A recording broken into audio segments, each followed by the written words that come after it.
नमस्कार दोस्तों, बॉलीवुड अभिनेता सुशांत सिंह राजपूत की पूर्व मैनेजर दिशा सालियान की मौत का मामला एक बार फिर सुर्खियों में है। शिवसेना यूबीटी नेता आदित्य ठाकरे की मुश्किलें इस केस में बढ़ सकती हैं क्योंकि दिशा सालियान के पिता सतीश सालियान ने हाल ही में मुंबई पुलिस से मुलाकात कर आदित्य ठाकरे समेत कई बॉलीवुड हस्तियों और पुलिस अधिकारियों के खिलाफ कड़ी कार्यवाही की मांग की है।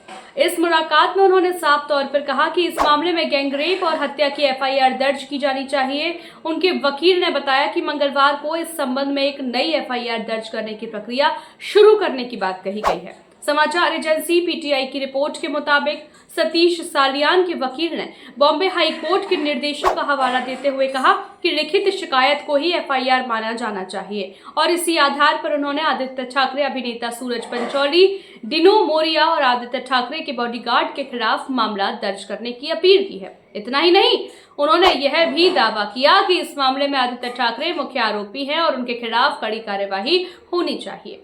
वकील ने यह भी आरोप लगाया कि महाराष्ट्र के पूर्व मुख्यमंत्री उद्धव ठाकरे, मुंबई के पूर्व पुलिस कमिश्नर परमवीर सिंह और निलंबित पुलिस अधिकारी सचिन वाजे ने मिलकर इस मामले को दबाने का काम किया था।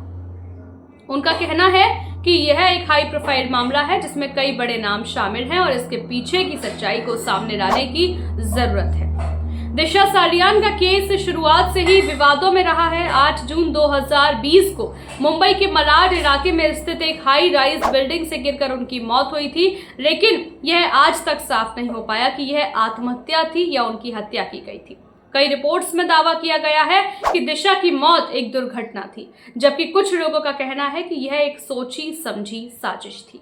खासकर दिशा की मौत के कुछ ही दिन बाद 14 जून 2020 को सुशांत सिंह राजपूत की भी रहस्यमयी परिस्थितियों में मौत हो गई थी, जिससे इस केस को लेकर कई सवाल खड़े हुए हैं। सुशांत और दिशा की मौत के बीच किसी तरह का संबंध है या नहीं, इस पर भी कई तरह की अटकलें लगाई जाती रही हैं। इस केस में पहले भी कई बार जांच की मांग उठ चुकी है, लेकिन अब उनके पिता के नए आरोपों के बाद यह मामला फिर से सुर्खियों में आ गया है। दिशा के पिता की शिकायत के बाद अब सबकी नजर इस बात पर टिकी है कि क्या मुंबई पुलिस इस पर कार्यवाही करती है।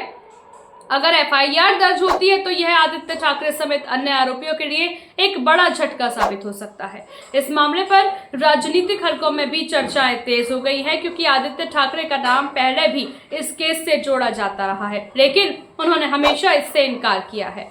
अब देखना होगा कि इस नई शिकायत के बाद पुलिस की कार्यवाही क्या होती है और क्या सच सामने आ पाता है। अपनी राय हमें कमेंट में जरूर बताएं और ऐसी ही लेटेस्ट अपडेट्स के लिए हमारे चैनल रॉयल बुलेटिन को लाइक, शेयर और सब्सक्राइब करना ना भूलें।